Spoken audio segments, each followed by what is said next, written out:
Brought to you by Poderation, podcast for nerds. Ooh, natural 20. Think your lashes have hit their limit? Discover limitless length and full volume with Maybelline Sky High Mascara. The Flex Tower brush bends to volumize and extend every single lash from root to tip. And the lightweight bamboo-infused formula makes lashes feel weightless. Now in 8 bold shades so you can take your lashes to new heights every day. Visit Maybelline.com to shop Sky High Mascara now. Tito's Handmade Vodka is America's favorite vodka for a reason. From the first legal distillery in Texas, Tito's is 6 times distilled till it's just right. And naturally gluten-free, making it a high-quality spirit that mixes with just about anything. From the smoothest martinis to the best Bloody Marys. Tito's is known for giving back, teaming up with nonprofits to serve its communities and do good for dogs. Make your next cocktail with Tito's. Distilled and bottled by 5th Generation Inc., Austin, Texas. 40% alcohol by volume. Savor responsibly. Hello, listeners. Just a quick update here at the top. You may have noticed that there's been a lot of time between episodes. Without getting too much into it, there's been some extenuating life stuff for me that has made it difficult to get these episodes out regularly the last couple of months. Everything's fine, I'm okay, but it has impacted the show, unfortunately. I want to assure you that we will be finishing this amazing Cthulhu campaign that we all, and especially Susan, has worked really hard on. We have all the episodes recorded, it's just a matter of getting them all edited and polished to the quality and standards that we hold ourselves. This episode is the penultimate episode of the campaign. The next episode to come out will be our finale, and then we'll have our kind of wrap-up episode where we discuss the game, standout moments, thoughts we had, and behind-the-scenes stuff about what we just played. After that, we will be taking a break from Respect the Crit. I'm not sure how long, probably not indefinite, but because of the circumstances in my life, I need to take some time away from the show. Because it's just me who's producing the podcast, I'm having a difficult time giving the show the time and attention it needs to remain consistent, and I feel that that's not fair to all of you. This isn't the end for Respect the Crit, but I want to say thank you so much for your listenership, your community, your feedback, and patience, especially in times like these. They mean a lot to me personally and to every one of us who help make this show. You help hold this place together, and the warmth and love that I see from this community is incredible. I'll still be keeping our Discord open, so you can message me and each other and continue to share, and I'm happy to answer questions or address any concerns if you have them over there. This isn't goodbye, but a period for me to rethink, recalibrate, and reassess, which is what I needed to do. So thank you for your patience and for your understanding. And with all of that out of the way, please enjoy the episode.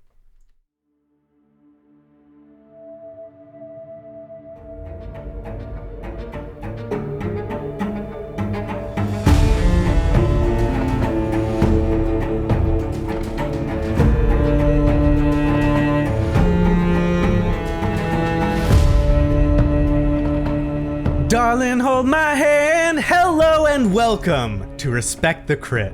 I'm your host, Ian Duncan. My pronouns are he, him, any, and I am playing Yasher Angle, the occult enthusiast and bibliophile, and here to save 50 pounds per person is Xavier Trudeau Duchesne. Hi, I'm Xavier. My pronouns are he, him, and I will be playing Ellen Levesque, she, her, the photographer. I'm not sure I caught that reference or that joke, so don't worry about it. By the time this comes out, it will not be relevant. That's the internet. Yeah. And nothing beats a holiday with her. Please welcome Karen Huseman. Hello, I'm Karen, and I play Melody Thompson, the witchy medium. And I was going to say, nothing beats a Jet 2 holiday, and you stole my line. That was your joke, the one time you had it. Shamebird. No, you stole it. Thief. Well, you could have done Creed. That was the other meme we were talking about. And he is the only 24-karat Labubu. Please welcome Zach Clark. What's up? My name is Zach. He, him. I'll be playing Raz McClay, the criminal gun mole, who won't stay relevant, just like his gun skills. just In like 2 the weeks. skills. And you could call her the meme lord, but keeper of arcane lore would probably be more accurate. Please welcome Susan Spinader. Hi, I'm Susan Spinader. My pronouns are she, her, and I am the keeper of arcane memes. There we go. Yeah, I want to see those arcane memes. They're full of horrors beyond comprehension and too many eyes. And like an uncomfortable amount, and they're like bulging, and then like not all of them have pupils, so it's just uncomfortable, kind of trypodephobia, kind of. Yeah, some are just triggered. spaces where eyes should be, but there aren't any. Oh, lovely. Yeah. Those are the memes you signed up for, right? Yeah, that's what you signed up for. That's what we all signed up for when we decided to do this, and I couldn't be happier, actually. I love to be triggered. Well, get ready for tonight. You probably noticed we don't have Jamie with us, and we're not going to have a Mabel playing with us in this episode. Don't worry about it. Jamie will be back. Just had some life stuff. Hey, that happens. No worries. So if you're like, hey, where's Mabel? Where's Mabel?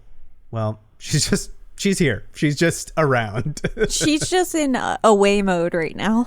Yeah, So don't ask her she's questions. away. Yeah, she's taking a Jet 2 holiday. And, You got it. She's idling. Yeah. So don't interact with her, because speaking of, so we've got to take our own Jet 2 holiday into the plains of madness, or at least into this masquerade ? Because that remains the one thing that we have yet to see and do, and the one thing standing between us and breaking this cycle. So, Susan, without any further ado, please take us into those strange aeons.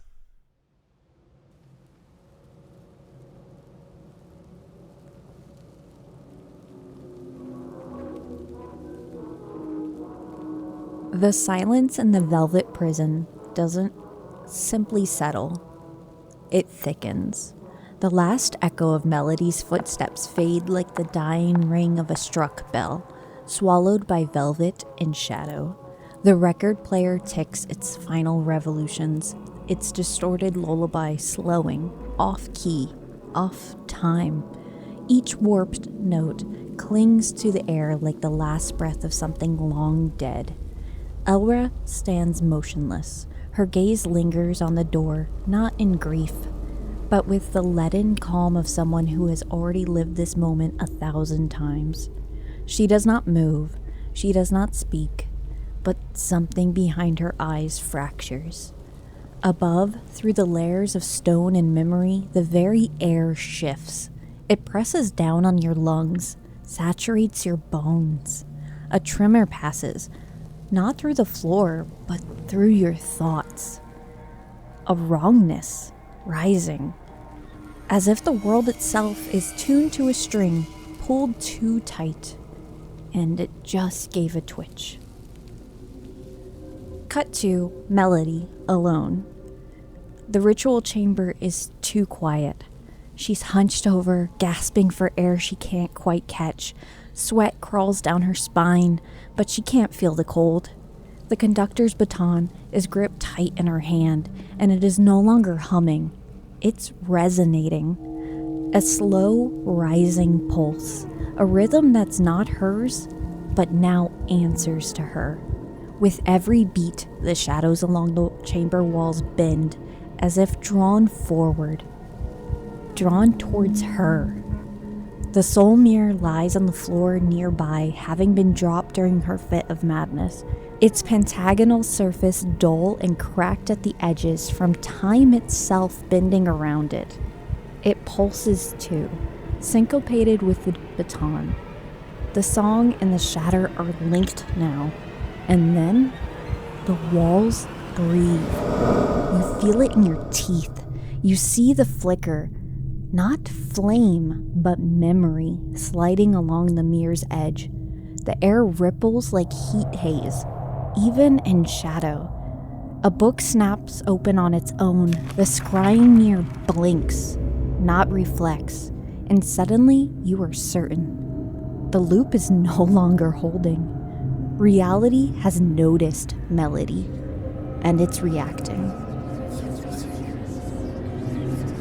And then as you're standing there shocked for just a moment, things start to get a little odd.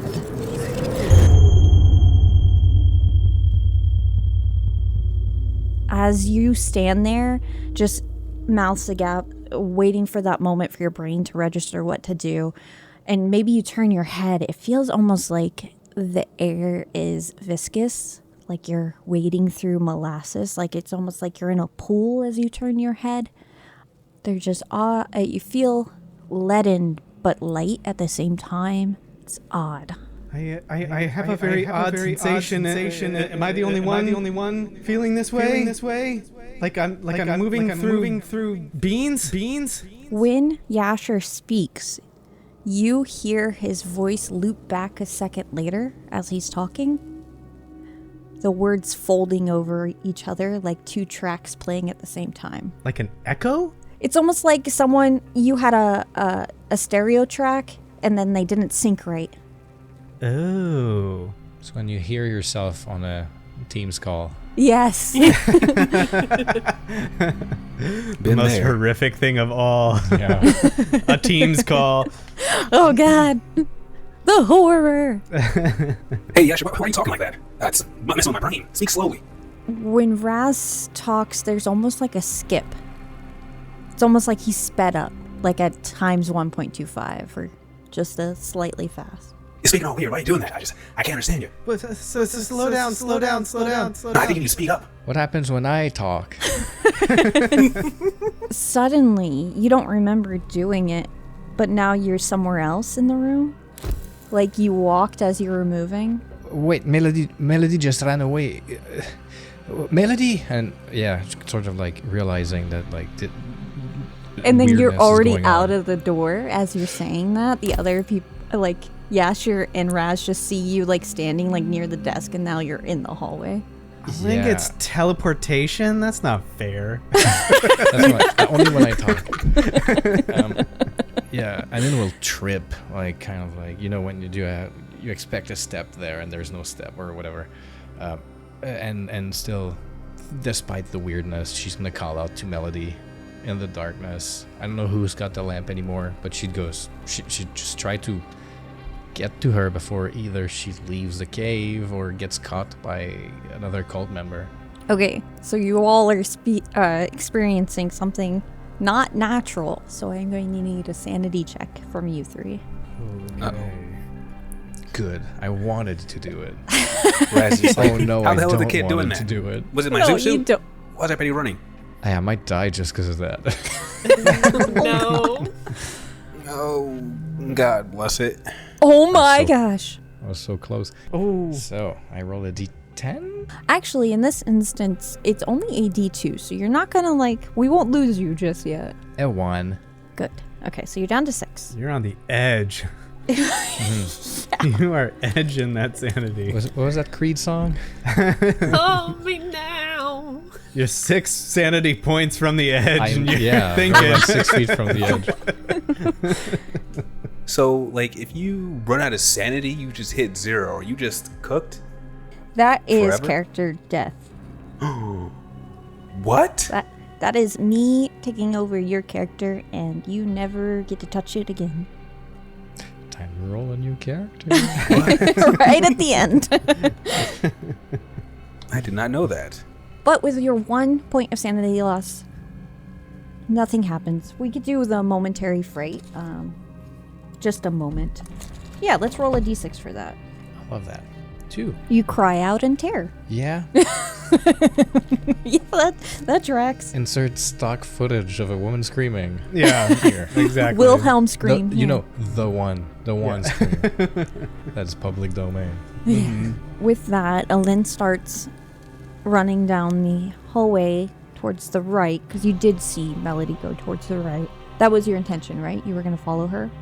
Yeah, if I did see where she went, yeah, I would follow her. Yasher and Raz follow? I think so, because Melody ran away unexpectedly, and now Alin has run after her and then started screaming in terror. So Yeah. I think Yasher like looks at Raz and like heads for the door. I don't think this is the right Suzu for me. I don't think anyone likes it. Not good reviews. But you look great in it. I can't tell. Everyone's screaming and crying. We'll worry about that later. Just to contextualize what you're experiencing, Alin, whenever you have these like moments of like teleportation, it's more like a reel of film suddenly skipping forward, like someone just did a fast forward. Or you're going to the next shot, you were taking action shots, and suddenly you're at that next frame. Mm-hmm. You arrive in the ritual room, the one with the big scrying mirror. Okay, so as you guys step into the room, this reality shifting or bending is very apparent to you, as it seems to be centered around Melody. The first thing you probably notice is the scrying mirror is lit up, and it's just flickering, almost like a broken television on the screen, each pulse revealing each pulse showing a different scene, but it's of you guys. A scene of Raz with his Tommy gun shooting down everybody at the masquerade.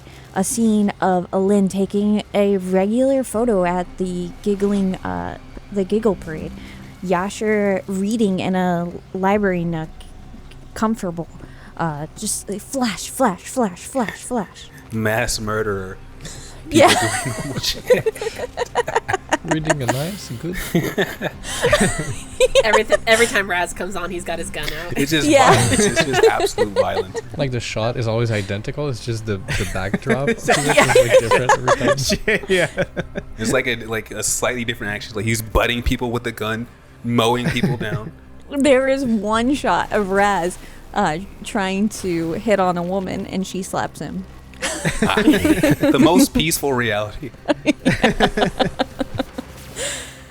And Melody standing there, breathing heavily, holding the conductor's baton, what you saw drop in front of her before, and she ran out. And then, like, flames, there are, like, candles lit on the wall. They're all bending towards Melody. Shadows seem to be stretching towards her. Is Melody holding the baton, or is it just near her? No, she's holding it. The soul mirror is on the floor near her. Okay, gotcha. Does it look like the reality is sort of like bending to her, like centered on her, or does it okay, and not on the baton, right? Yes, it is Melody.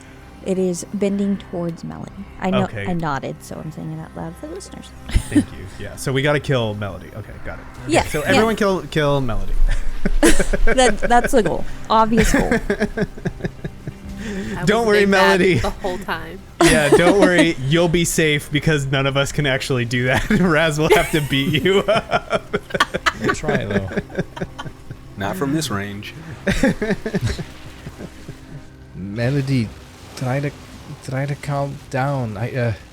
Can you even hear us? You're making the world break. You're breaking the world. I imagine it's one of those things where, like, because of her, like, the overwhelming thing that happened and then the running and stuff like that, she kind of got, like, a little bit of tunnel vision.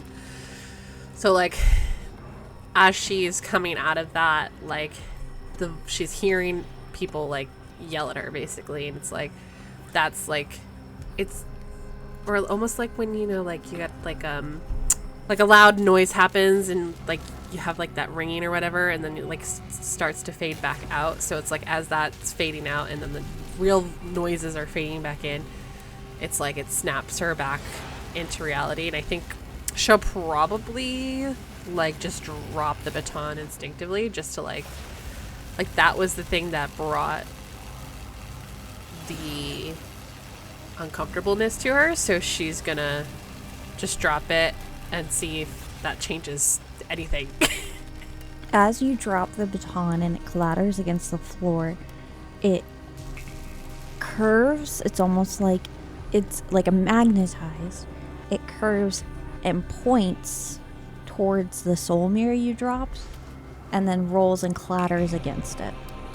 But even as it drops, reality is still bending towards you and to the others, and even yourself. When you drop it in that clattering, like dropping the baton, it reverberates, almost like you're in an amphitheater with perfect like amplification.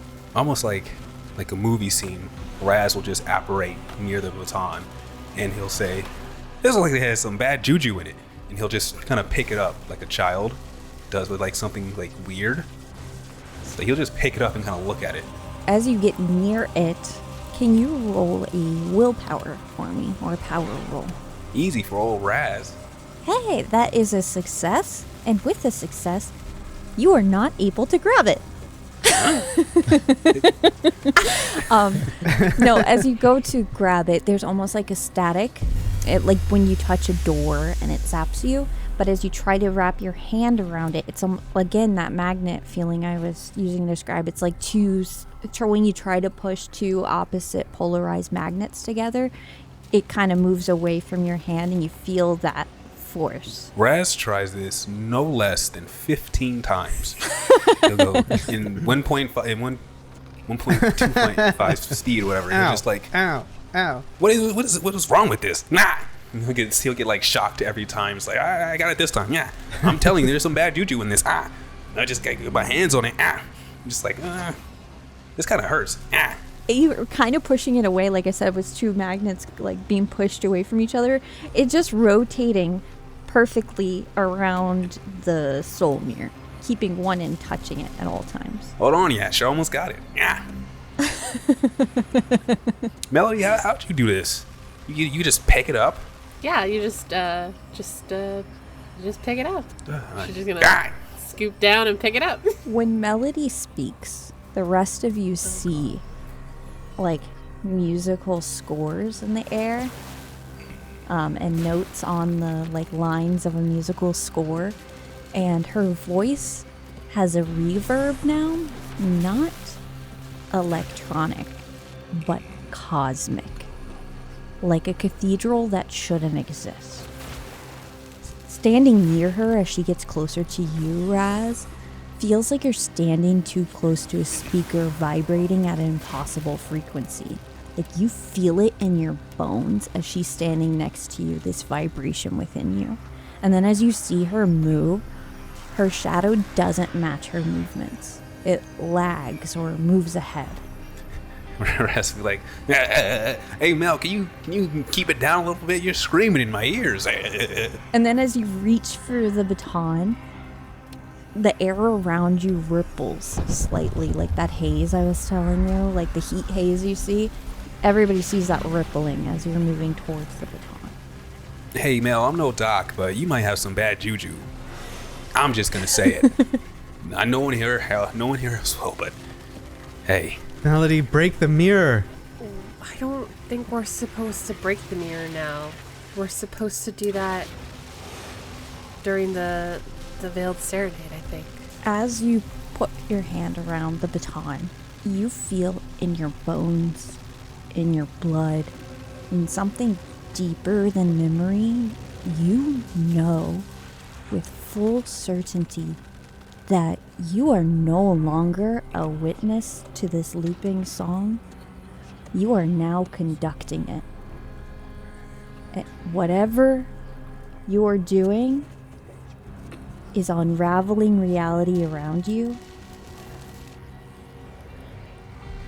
because the beings keeping this loop going are no longer in control of the loop. We can't get to the serenade if the world is like this. And I think it's because of the mirror. Break it now. Yeah, sure. Where do you keep the dagger? In my bag. It's almost like it's being pulled towards Melody. So your whole bag is being pulled. I feel it. I feel like something happening in it, and I pull it out, and it feels familiar in my hand, but it seems to like pull towards Melody. So I walk over to her and I turn it around and give her the handle side first. Break the mirror. Do it now. We can't wait. The world is unraveling! You know, it may be my time to shine. He'll pull out his Tommy gun and aim it at the glass. Oh my god. This ought to do the trick. Huh? Raz, no, it's gotta be this! Yasher is offering the dagger. She is in her... She's got the baton and the mirror, and like... I guess she'll put them both in one hand and grab the handle of the dagger. Well, you feel instinctually that it's you know this, that you can move that dagger in a way you wish using the conductor's baton. So you could, like a wand. Oh. I could wave my baton, and it like moves up out of Yasher's hand. Mm-hmm. Oh, very cool, very cool. That's like hovering in the air. As reality ripples around you. And then as the dagger hovers there, there's almost like a hush. Like I said, there was a reverb as you were talking, but it's almost like that moment before the symphony starts. You know, that after they get their practice note out, and then there's that silence for just a moment. The audience, if there is one, is waiting for your next one. I mean, Uncle Ed said... Fuck Uncle Ed. The mirror is connected to this version of the loop, basically. So to break the mirror is to break the loop? If you say Uncle Ed out loud, he materializes and all of you could see him. It's even more clear than when you conducted the seance. It's like he's in the room with you. As you think of him, you bring him about in reality, and he exists in reality. And now he's standing in the room, and he looks down at himself and pats himself, and even he can't put his hand through him, and he's like, well, that's new. Raz goes, ah! And points his gun at him. Like, I know the scene is chaotic. Like, everything, like, it's super chaos right now. Everything happening in at every time, every moment, everywhere, all at once. But I think, like, and this isn't a bit, but like, I think with like tears in her eyes and shaking hands, like Ellen would take a photo of like whatever this is, and like hope for the best, see what comes out on the other end. Professional to the end, kid. I respect you. Yeah. I hate that you can't see the results just yet, but you gotta develop them. Yeah. Melody. The universe, our universe that we're trying to get back to, it's waiting for this note. Start a new song. Is this guy Uncle Ed? Because I'll shoot him. Let's get some identification. Mel, tell him to stop. And she's just like looking at him pleadingly, like, tell me what to do. Like, that's what her eyes say. She's got these big, comic, huge, watery eyes. I really don't know what to do now. I know you tell me a lot of things, and I tell you I don't want to know, but I feel like I am on the edge of this, and I need your help. And I remember all of the times that this failed, and I feel like we're at the end of the loop. And it is a time that we cannot fail, because I think it's not going to start again. So, do I break this now? Or are we still waiting for the veiled serenade? No. I think with that, he gestures toward the baton. I think with that, you get to conduct the ending. I know before I gave you insight saying that it would shatter and take pieces of you, and that very well may happen. It just depends on you this time. And oh, well, I have the utmost faith in you. I think this would be the best chance you would have to end it and end it clean. And I know we aren't like this, but I never thought I'd have this chance. And he goes in to hug you. Oh my god, no! And Oh he'll my whisper God. in a whisper as he's hugging you. You could do this. Break the mirror. End it. Yeah, she'll pull back, and she's still got the dagger still like hovering there. Yeah, so. still just floating there as you guys are hugging. Raz will go up to Melody and say, "We all believe in you. I know I give you a lot of huff and gruff about this magic stuff, but I think you just brought Uncle Ed back from the dead. That's amazing. I think it'll all make sense once I give you the final piece of this ritual." And he'll, from the back of his zoot suit, pull out his .45 revolver. And he'll use the barrel of the gun like it's hovering towards her, but it's not at all. Like Yasher's dagger. You'll know what to do with this. Yeah, you should take it before you gets near gravity and all that stuff. Raz, I think I'm at full capacity now, but thank you so much. You got this. You got this. There's like a skip, and like Alin has the gun in her hand now. I'll take this. Fair enough. I think we might need it soon, kid. How are you doing that, by the way? I don't know, but I want it to stop. Melody, it's true. We all believe in you. You can do this. You have to do this. Okay. And she's like rubbing her eyes. And then like a big deep breath, because we gotta recenter ourselves here, even though a whole being is resonating. And I'm gonna do a little swish of the baton and think about the dagger breaking the mirror.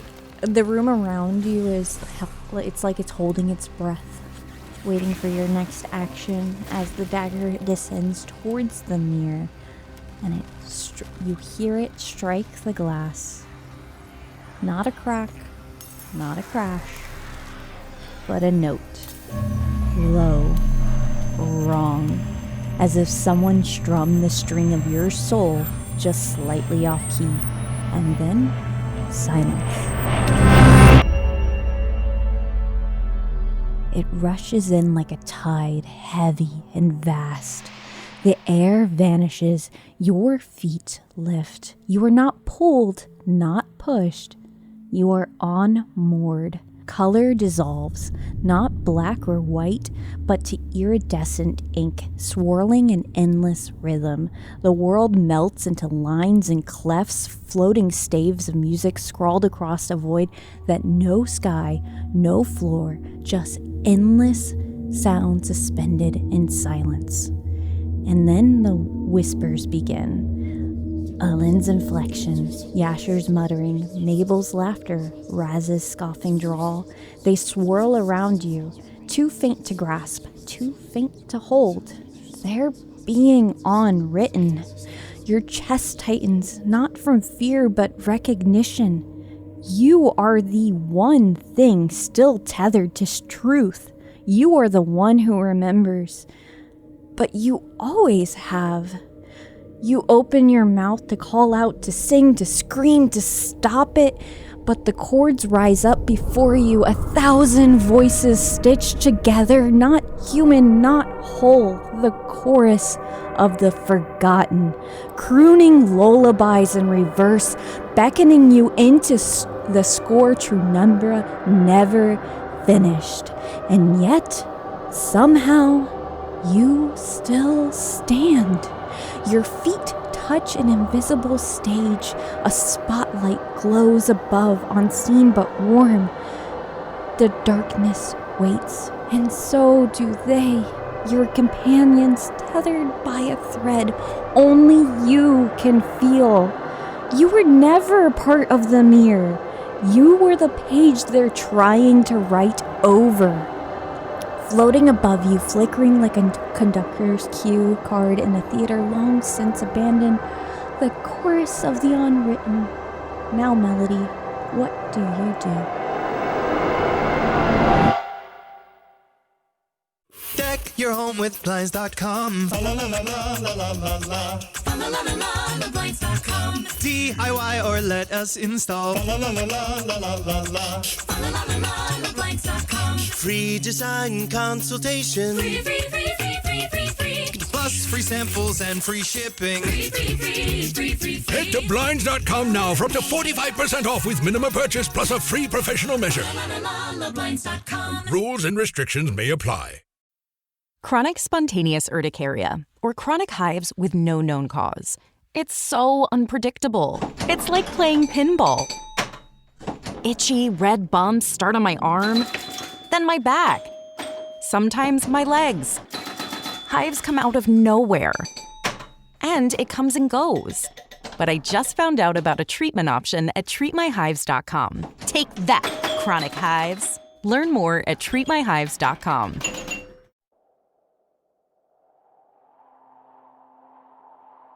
Melody, you are seemingly on an invisible stage with a spotlight you cannot determine where it's coming from, and then flickering in front of you, almost appearing as you're looking around, are 4 mirrors.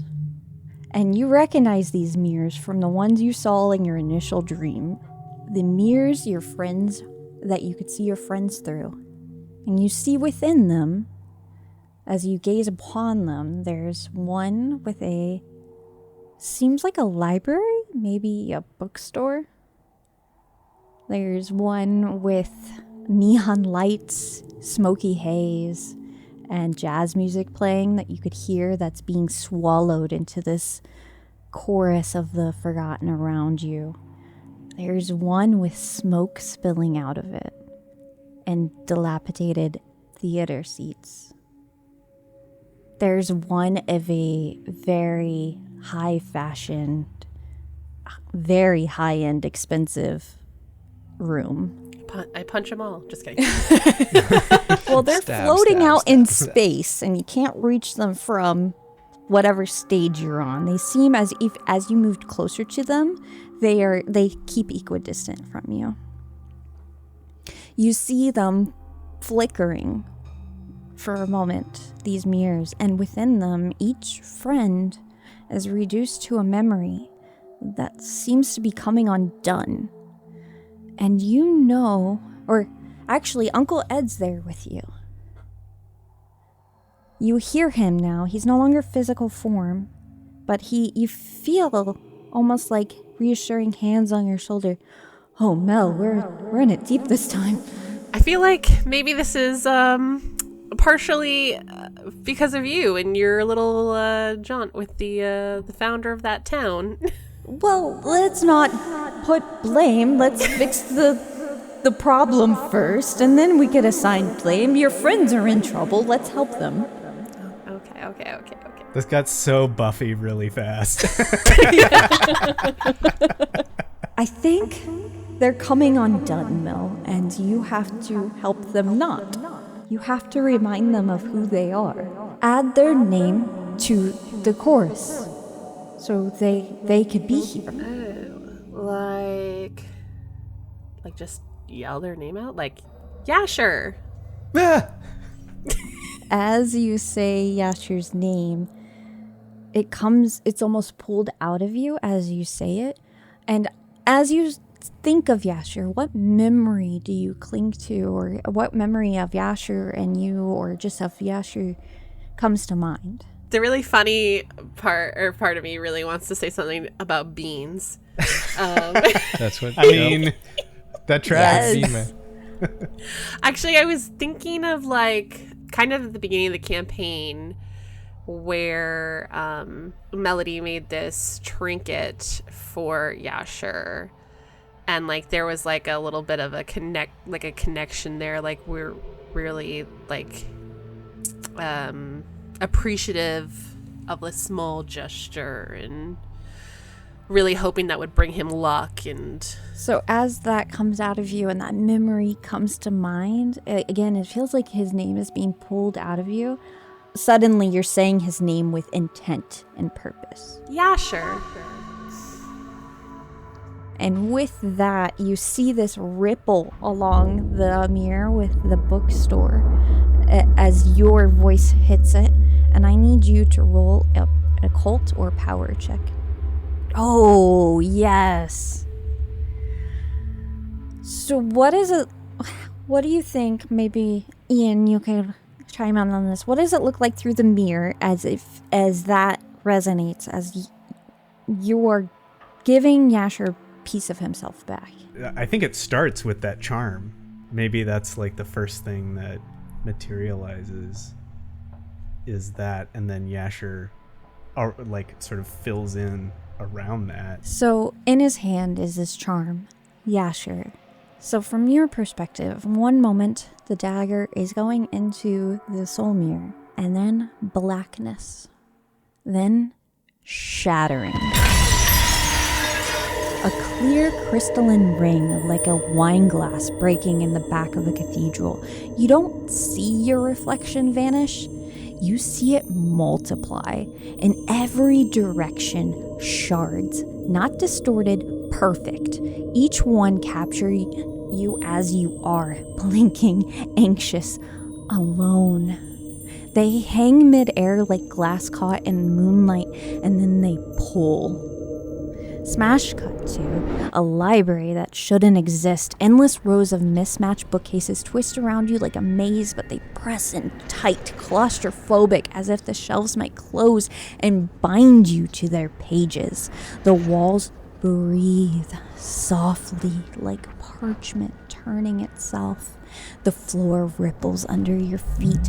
Ink, thick and black, seeps from the grain of the woods and coils into lines like forgotten script. It stains your shoes, smells like burnt coffee and old paper.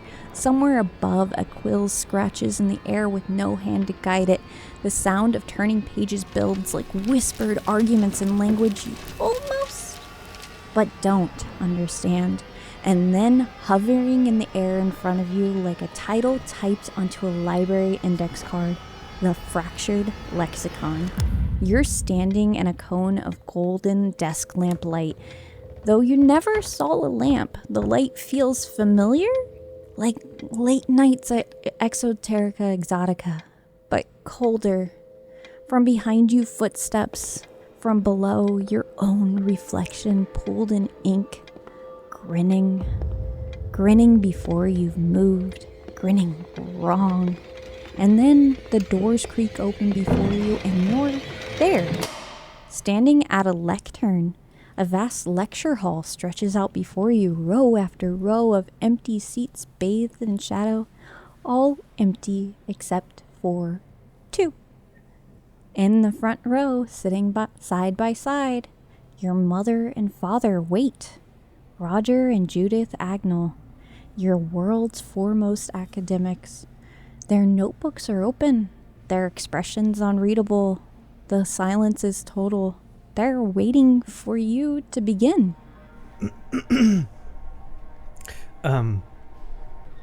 Thank you for coming to my TED Talk. Yes!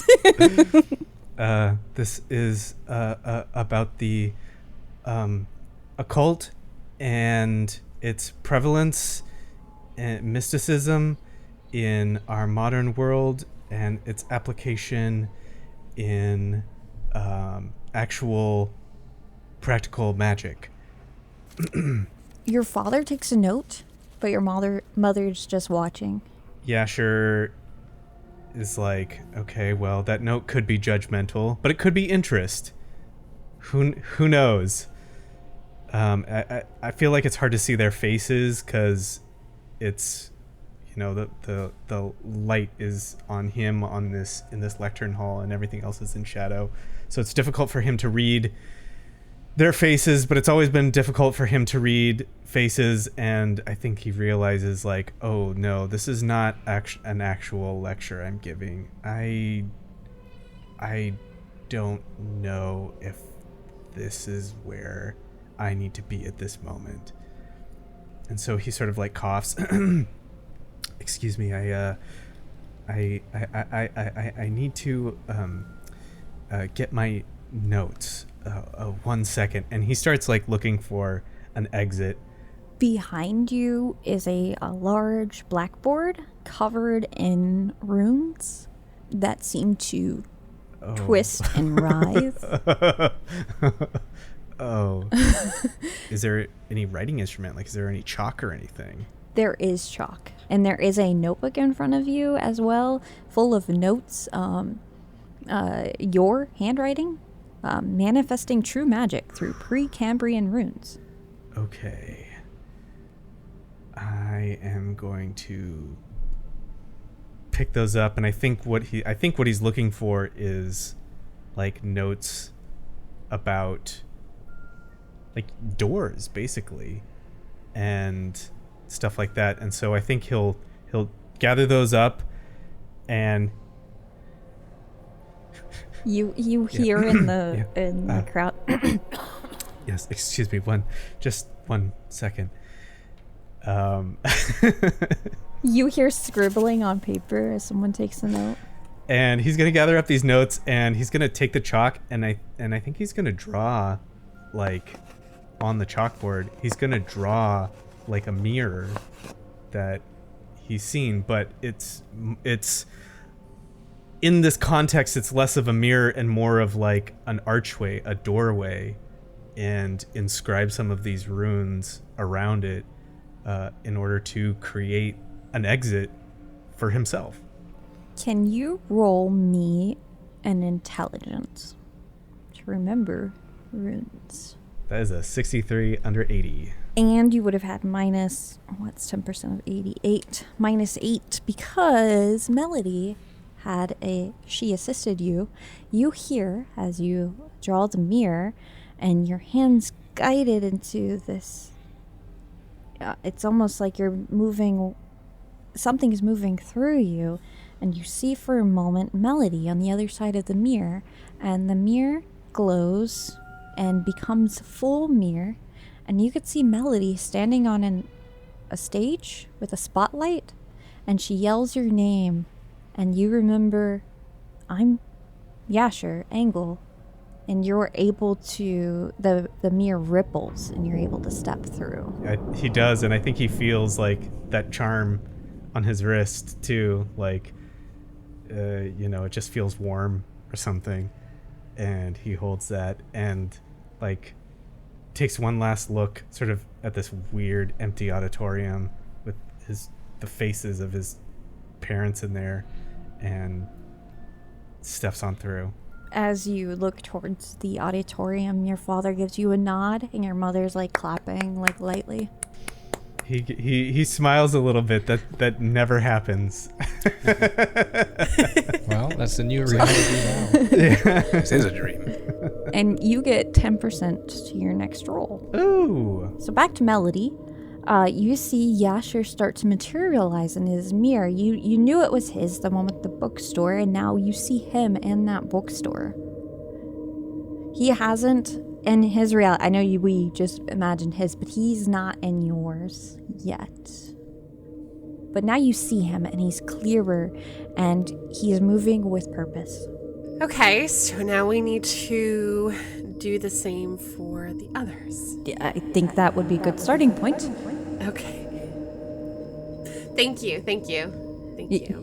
You're welcome. The first two are a little sarcastic. The third one's like, yes, okay, thank you. You're welcome. Side eye.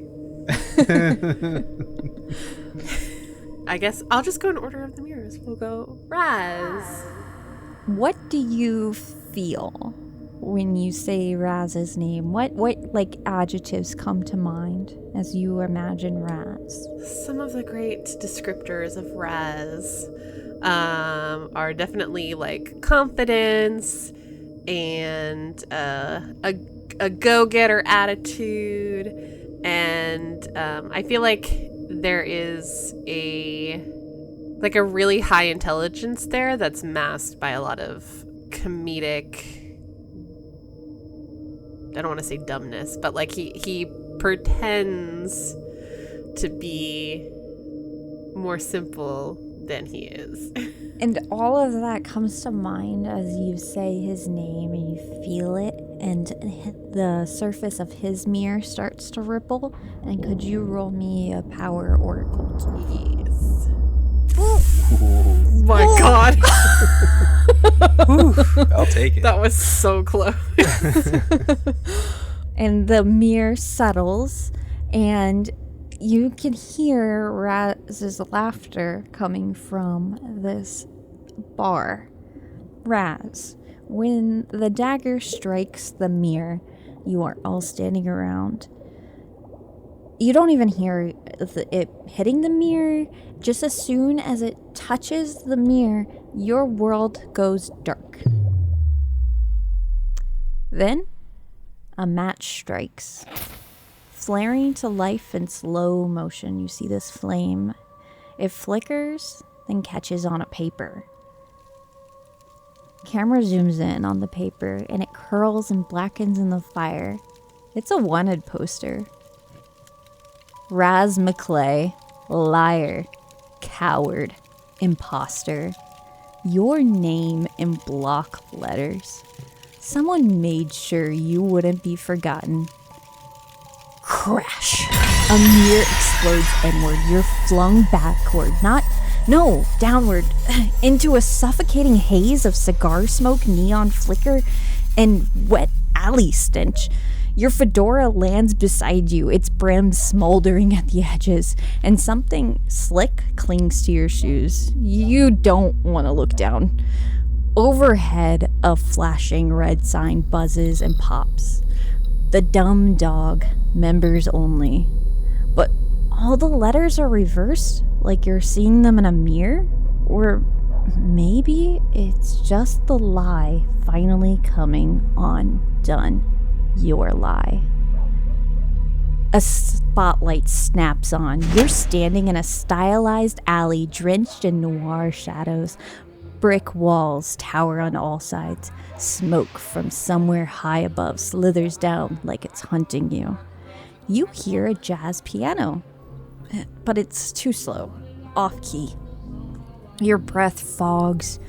You're sweating beneath your long coat. The air tastes of metal and regret. From the fog, a sharp click-clack of stilettos on pavement. A voice as smooth as glass, but cold as death, whispers behind you. You always look the part, sugar. Shame about the follow-through. The camera suddenly pans to reveal a poker table, half-lit, surrounded by 3 familiar silhouettes. Louise, your wife. Ronald, your father-in-law. And a third figure whose silhouette looks familiar but is hidden. By mirrored glass?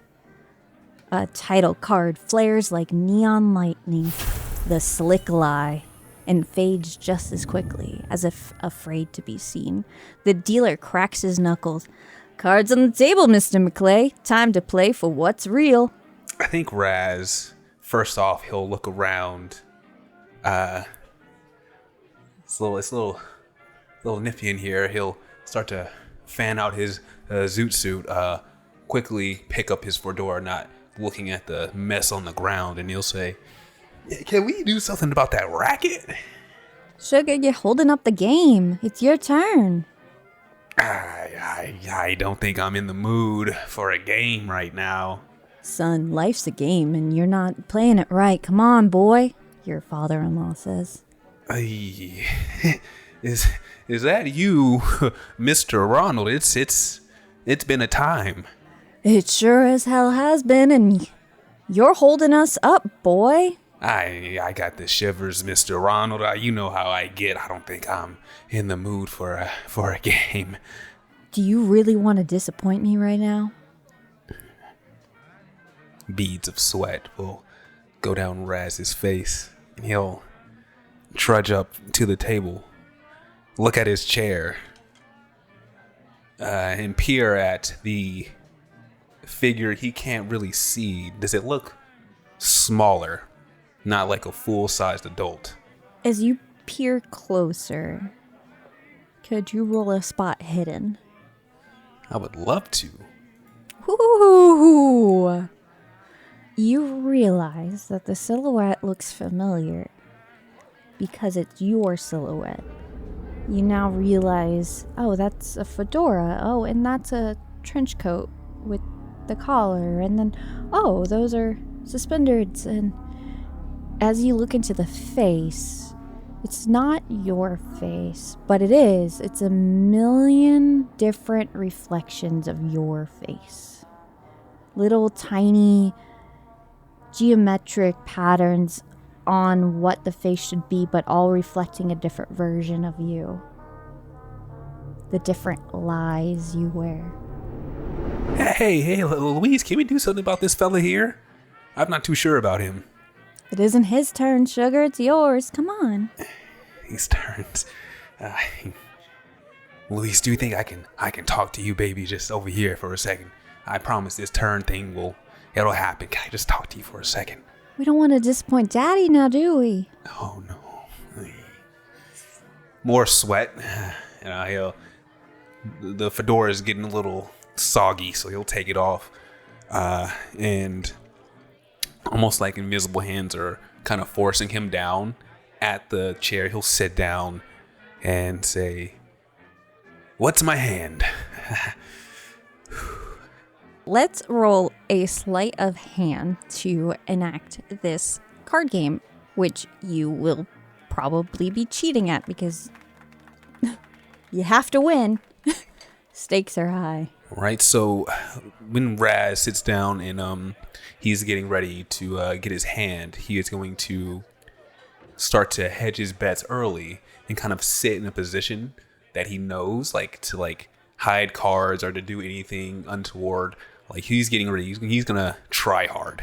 Okay. With his cheating. So I will go ahead and roll.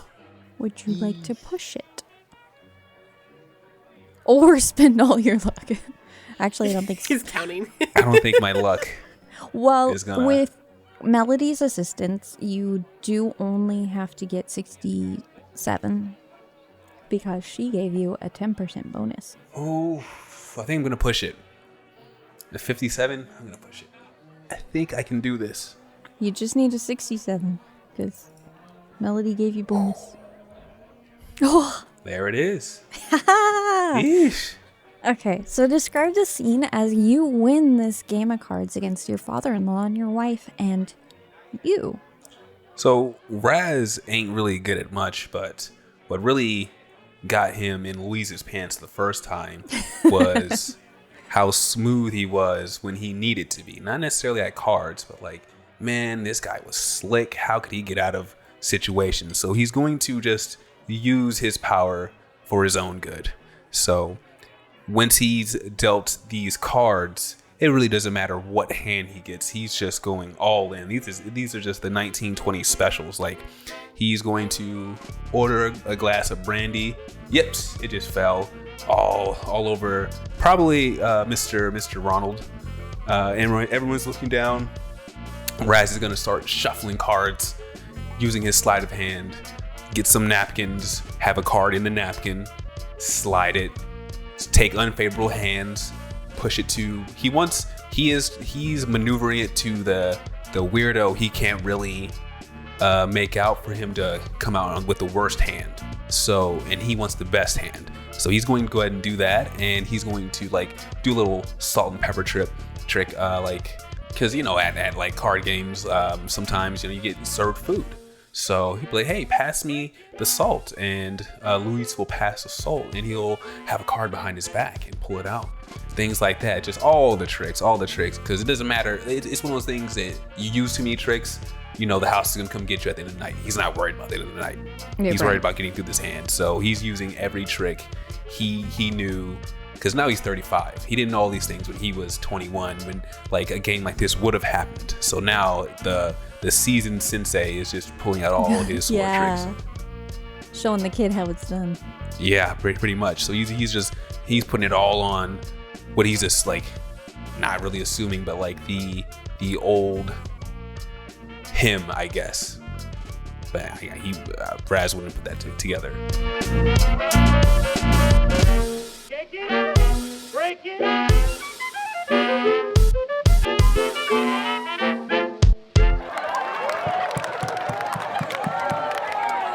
So after you win, you clean everybody out of their money.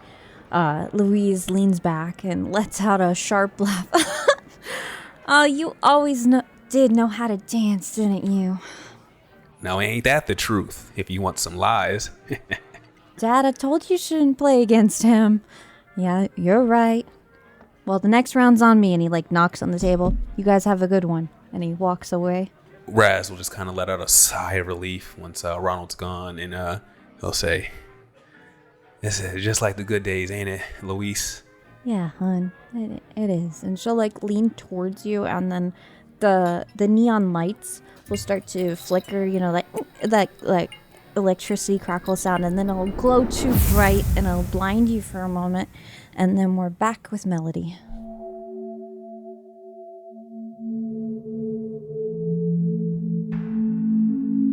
You see Raz sitting at a table, enjoying himself with his wife through the mirror of this bar. He is there. He's real. He's grounded. 2 down, 2 to go. She's feeling a little more confident now. Hopefully, it seems like it's working. Yeah, everything's going right. What could go wrong? I don't know if Raz wants to leave.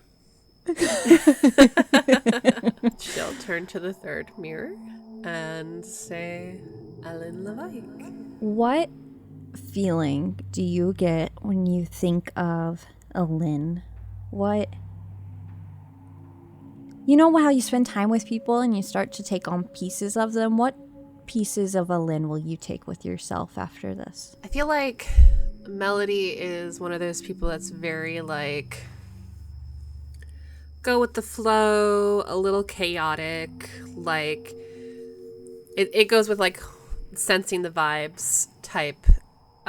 So it's the wind blows that direction, that's the way we're gonna go. And Alin is very, because of their profession, everything has to be precise and just so. And so I think some of the stuff that has kind of rubbed off on Melody is that there are things that you should do in particular order, and she kind of, in some of the loops, has kind of helped Alin set up her equipment and stuff like that, and has learned that there is benefit to a routine.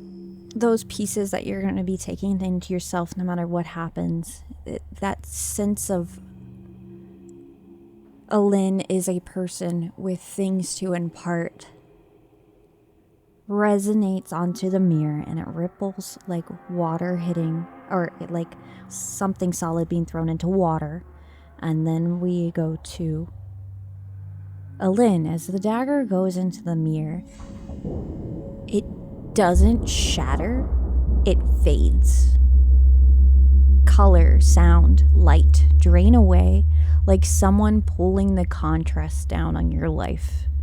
You're left in black and white, grainy, stiff, like you've stepped into a photograph that should have never been developed.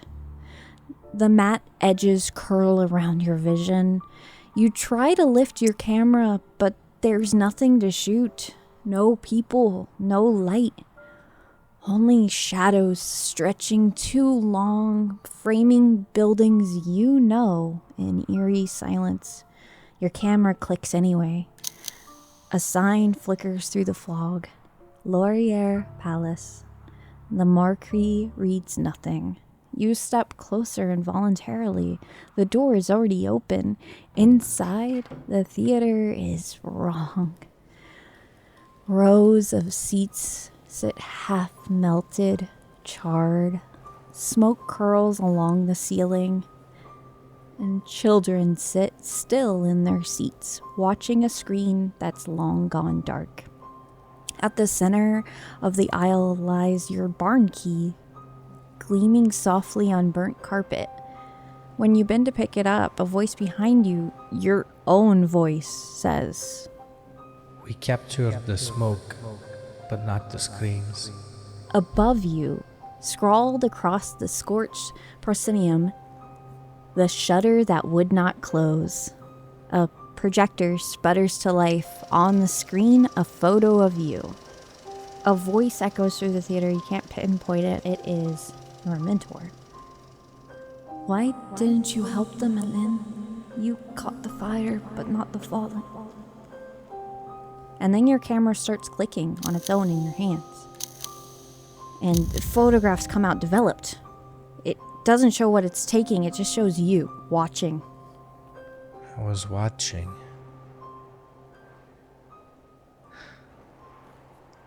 I was just watching. And she'll walk to the first row, and there's one empty seat in between the children. And she'll sort of like take in like their faces, and she'll look at them and like try to see all of them. There's a lot of them. Like actually, she looks at the first row first, and then she looks at the second row, and third row, and the whole floor, like all of them. And she'll go sit there and look at the screen and like watch the movie with everyone. And it's just you. Like the film is being developed. It's almost like a futuristic device where it could instantly develop images. They're like Small popping rectangle out. phone. Yeah. How can this ever happen? This is impossible. Sounds like Cthulhu nonsense to me. Right? Yeah. That's dark magic. I feel like with the like it's overwhelming. Like there's so many like they're just like film shooting out and photos being shot. She'll toss it. Like she'll throw it in front like to the screen. Like she'll just get rid of it. I was watching. All this time I was watching through the lens, but not with my eyes. And what does the like picture of Ellen on the screen show? Well, as you throw the camera away, could you just roll a photography or dexterity? Oh, easy. So as you go to watch it's you on the screen, but you hear from beside you the child. The little girl pulls on your sleeve to get your attention. You look to her and she gives you a smile with one of her teeth missing. You saw. That mattered. And you know that while you were behind the lens taking pictures, trying just to capture moments, you captured more than that. You captured lives and their meaning and what they meant to the people who lost them. And you know you made a difference. Your camera, you made a difference, and it mattered. And then you turn towards the screen, and you and the children, they start making noises. They start giggling like children in a theater. They're not quiet. They don't ever just sit still. They're no longer just sitting still anymore. It's children enjoying a movie, and you are sitting there with them. And you focus on the camera, and a title reel starts to play. But for the listeners and us, it's like a film fading, and it goes back towards melody. And you see sitting in the theater with children is Alin, no longer behind her lens, but part of the moment.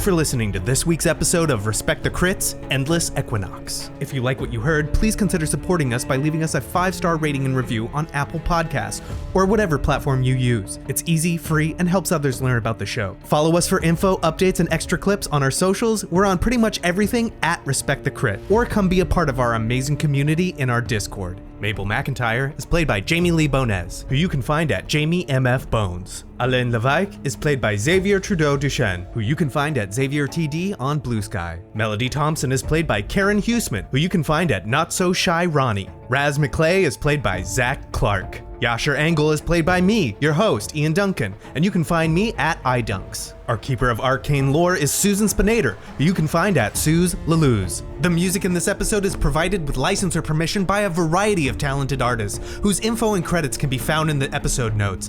Please support them by visiting their platforms to hear more of their work. The Call of Cthulhu 7th edition role-playing game is published by Chaosium Inc. And remember, whatever the system, miss or a hit, you always gotta respect the crit. Thank you very much, and Cthulhu Fatagan.